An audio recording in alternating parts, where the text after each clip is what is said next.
Қайырлы күн, құрметті достар. Сіздермен бүгін 3-ші сыныптың 66-шы сабағын бастаймыз. Сабақтың тақырыбы 10-ға 100-ге көбейту және бөлу. Бірінші есеп. Ежелгі және қазіргі уақыттағы ғимараттардың неден тұрғызылғанын білесің бе? Есептеулерді орындап, олардың неден тұрғызылғанын анықта. Ең алдымен тас деген өрнекке қараңыздар. Сонда тастан жасалған ғимаратты анықтаймыз. Ең алдымен 27-ні 15-ке қосу керек. Сонда 42 болады. Одан кейін 42-ні 6-ға бөлу керек. Сонда 7 болады. 6-ға бөлгенде 7 болады. Одан кейін 8-ді 5-ке көбейту керек. Сонда 40 болады. Және 7-ге 40-ты қосамыз. Сонда 47 болады.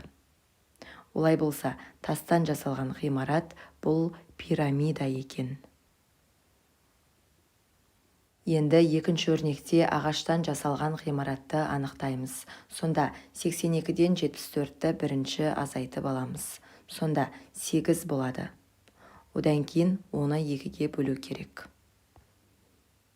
8-ді 2-ге бөлсек 4 болады. Одан кейін 7-ге көбейту керек. Сонда 4-ті 7-ге көбейтсек 28 болады. Одан кейін 7-ге 4-ті көбейту керек. Тағы да 28 болады. Одан кейін екеуін қосу керек. Сонда 56 болады. Олай болса, бірінші суреттегі ғимаратты ағаштан жасаған екен. Енді кірпіштен жасаған ғимаратты анықтайық. Ең бірінші 91-ден 83-ті азайтамыз. Сонда 8 болады. Одан кейін оны 3-ке көбейту керек. 8-ді 3-ке көбейтсем 24 болады. Одан кейін 4-ке бөлу керек. 24-ті 4-ке бөлсем 6 болады. Сонда Қожа Ахмет Яссауи кесенесін кірпіштен тұрғызған екен.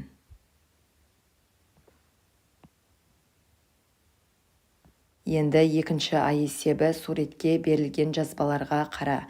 Бір текшені 10-ға көбейтсек 10 текше болады. Сонда 1-ді 10-ға көбейтсем 10 болады. 10-ды 1-ге көбейтсем 10 болады. Ал егер 4 текшені 10-ға көбейтсем 40 болады. Сонда 4-ті 10-ға көбейтсем 40 болады. 10-ды 4-ке көбейтсем 40 болады. Ал егер 10 текшені 10-ға көбейтсем 100 текше болады. Сонда 10-ды 10-ға көбейтсем 100-ге тең болады. Санды 10-ға көбейткенде ол қалай өзгереді? Мысалы, 4-ге 10-ды көбейттіге. Олай болса, 4-тің өзін жазып, соңынан 1 нөлді тіркесек, мұна 10-ның нөлі тіркелді деген мағына. Сонда санға 0-ды тіркей салады екенбіз. Енді А есебі санды 10-ға бөлгенде ол қалай өзгереді? 10-ды 10-ға бөлейік. Екеуінің де соңында 1-1 0-ден бар. Оларды қысқартамыз. Сонда 1-ді 1-ге бөлейік, 1 болады. Енді 40-ты 10-ға бөлейік. Бұл жерде де 1-1 0-ден бар, оларды қысқартамыз. Сонда 4-ті 1-ге бөлеміз, 4 болады. Енді 100-ді 10-ға бөлейік.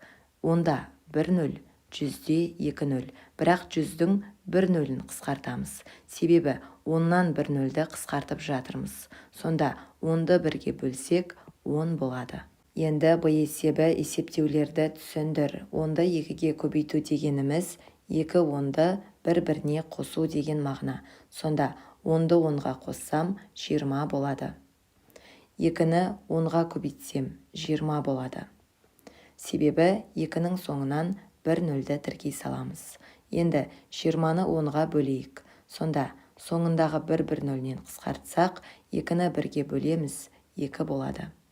Енді 20-ны 2-ге бөлу керек. Бірінші 2-ні 2-ге бөліп алайық, 1 болады.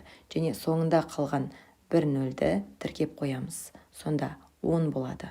Енді 15-ті 10-ға көбейтейік. Бірінші 15-ті жазып, оның соңындағы 1 0-ді соңынан тіркейміз. Сонда 150 болады.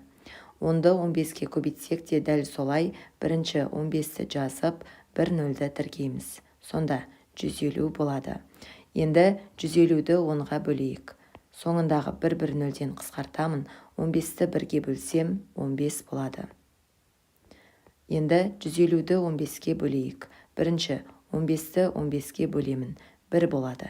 Және соңында қалған 1 нөлді тіркеймін, 10 болады. Енді 23-ті 10-ға көбейтейік. Бірінші 23-ті жазып, оның 1 нөлін соңынан тіркейміз. Сонда 230 болады.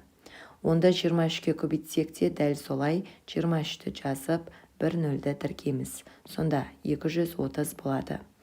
Енді 230-ды 10-ға бөлейік.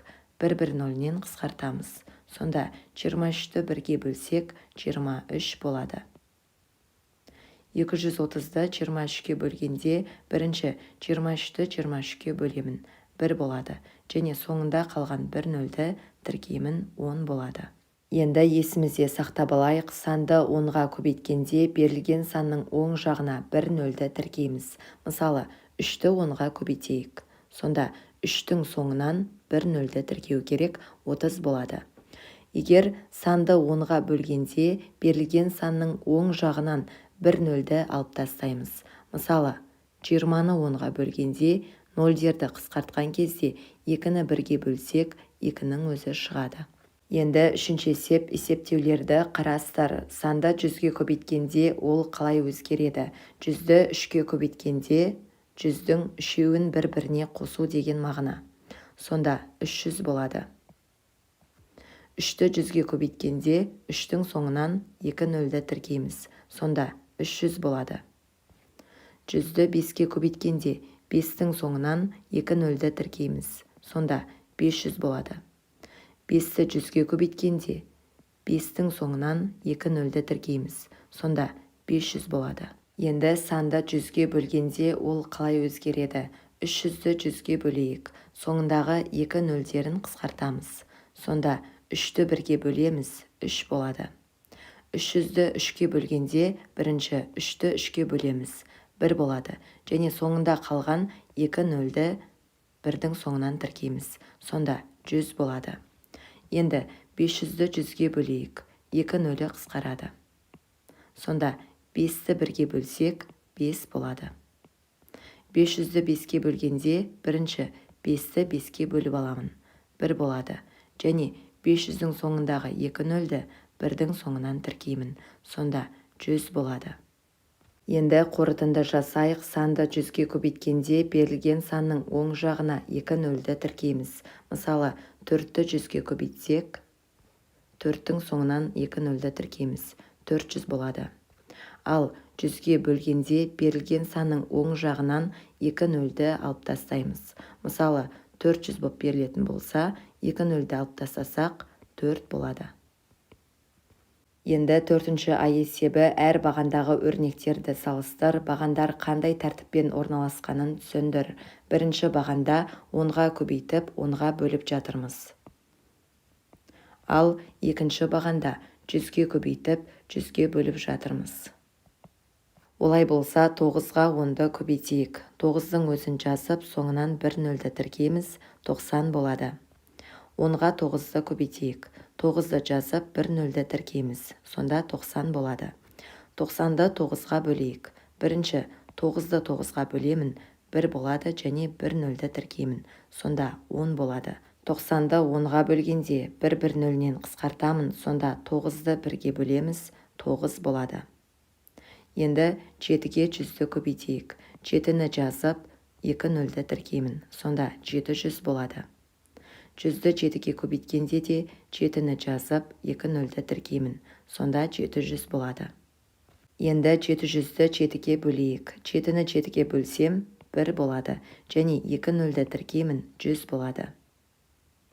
Енді 700-ді 100-ге бөлейік. Сонда 2 нөлдерін қысқартамын.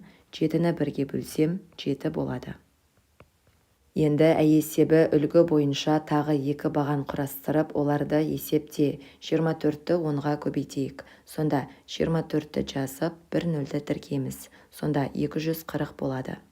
Онда 24-ке көбейтсек, 24-ті жазып, 1 нөлді тіркейміз. 240 болады.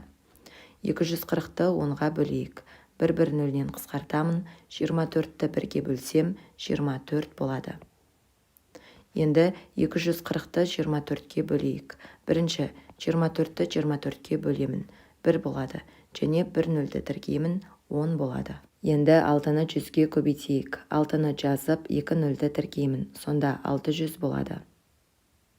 100-ді 6-ға көбейтсем де, 6-ны жазып, 2 нөлді тіркеймін. 600 болады. 600-ді 6-ға бөлейік. 6-ға 6-ны бөлсем, 1 болады. Және 2 нөлді тіркеймін, 100 болады. Енді 600-ді 100-ге бөлейік. 2 нөлін қысқартамын. 6-ны 1-ге бөлсем, 6 болады. Енді 5-ші есепте А есебі 3-ті 10-ға көбейтейік. 3-тің соңынан 1 нөлді тіркеймін, 30 болады. 30-ды 10-ға бөлейік. 1 нөлінен қысқартамын, 3-ті 1-ге бөлсем, 3 болады. 7-ні 10-ға көбейтейік. 7-ні жазып, 1 нөлді тіркеймін. 70 болады. 70-ті 10-ға бөлгенде 1 нөлінен қысқартамыз, сонда 7-ні 1-ге бөлсек, 7 болады. 2-ні 100-ге көбейтейік. 2-ні жазып, 2 нөлді тіркейміз, 200 болады. 200-ді 100-ге бөлейік. 2 нөлдерін қысқартамын, сонда 2-ні 1-ге бөлсек, 2 болады. 8-ді 100-ге көбейтсек, 8-ді жазып, 2 нөлді тіркейміз, сонда 800 болады. 800-ді 100-ге бөлеміз, 2 нөлін қысқартамыз, сонда 8-ді 1-ге бөлсек, 8 болады. Енді Б есебі 34-ті 10-ға көбейтейік. 34-ті жазып, 1 нөлді тіркеймін. Сонда 340 болады. 340-ті 10-ға бөлейік. 1 нөлінен қысқартсам, 34-ті 1-ге бөлсем, 34 болады. 46-ны 10-ға көбейтейік. 46-ны жазып, 1 нөлді тіркейміз. Сонда 460 болады. 460-ті 10-ға бөлсек, 1 нөлінен қысқартсақ, 46-ны 1-ге бөлеміз, 46 болады. 83-ті 10-ға көбейтемін. 83-ті жазып, 1 нөлді тіркеймін. Сонда 830 болады. 830-ті 10-ға бөлейік. 1 нөлінен қысқартсақ, 83-ті 1-ге бөлу керек, 83 болады. 54-ті 10-ға көбейтсек, 540 болады. Және 540-ті 10-ға бөлсек, 1 нөлінен қысқартсам, 54-ті 1-ге бөлейік, 54 болады. Енді 6-шы есептерді шығар. А есебі келтек ағаштың ұзындығы 10 см, ал тақтайдың ұзындығы 400 см. Тақтай келтек ағаштан қанша есе ұзын? Олай болса, 400 см-ді 10 см-ге бөлу керек.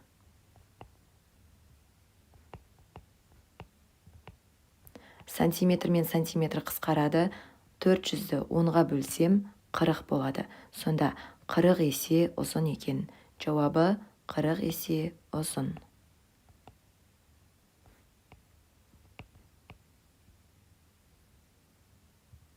Енді Ә есебі келтек ағаштың ұзындығы 10 см, ал тақтайдың ұзындығы 400 см.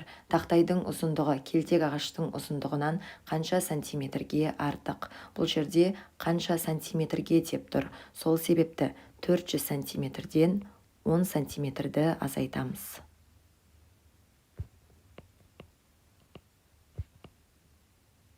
Олай болса, 390 сантиметрге артық екен. Жауабы 390 сантиметрге артық.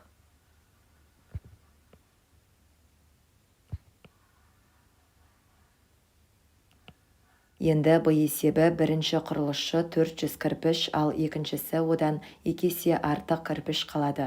Екінші құрылысшы қанша кірпіш қалады? Сонда 400 кірпішті 2-ге көбейту керек. Олай болса, екінші құрылысшы 800 кірпіш қалаған екен. Жауабы 800 кірпіш.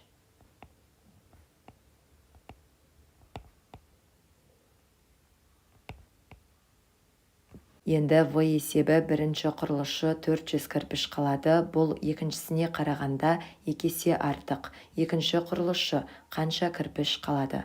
Бұл жерде бұл екіншісіне қарағанда деп тұр.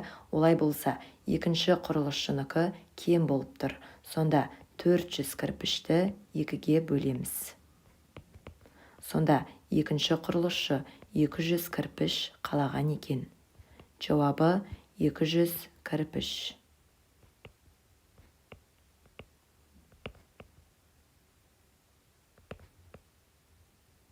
Енді 7-ші есеп, балалар демалыс орнынан 10 автобуспен қайтты. Әр автобуста 15 қыз және 23 ұл бар. Демалыс орнынан барлығы неше бала үйлеріне оралды? Бір автобусты анықтайық. Бір автобуста 15 қыз және 23 ұл бар. Осындай 10 автобус бар. Сонда көбейтеміз 10-ға. 15-ке 23-ті қоссақ барлығы бір автобуста 38 бала. Оны 10-ға көбейтсек барлығы 380 бала болады. Сонда 380 бала үйлеріне оралды.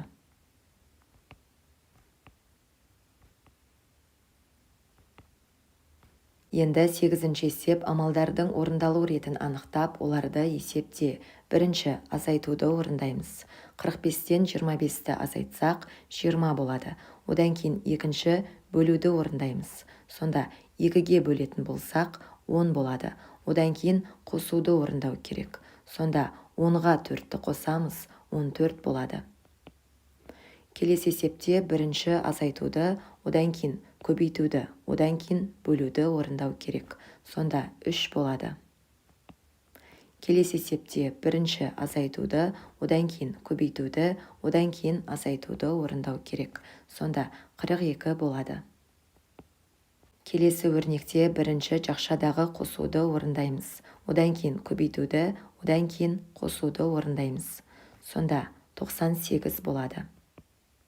Келесі есепте бірінші көбейтуді, одан кейін көбейтуді, одан кейін қосуды орындау керек.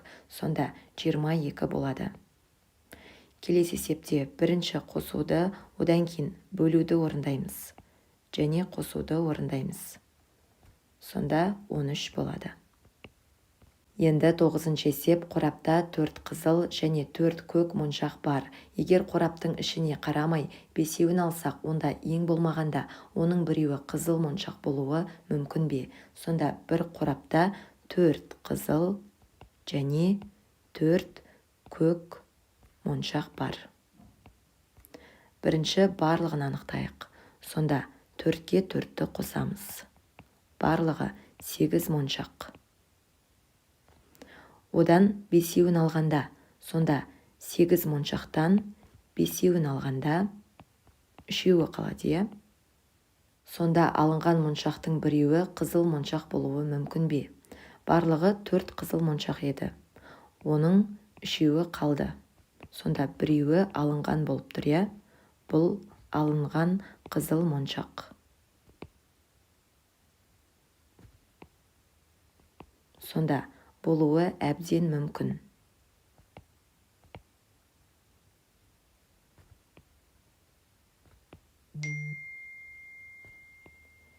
Енді суретпен түсіндірейін.